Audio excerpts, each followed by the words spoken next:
kalumisan sa'y matutuan mo.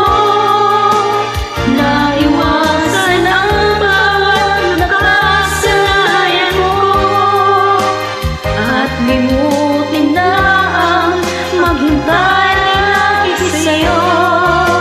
Paano ba ito? O kay daming bagay na hindi ko na alam, tulad ng lumuha at sa'yo ay magdamdam.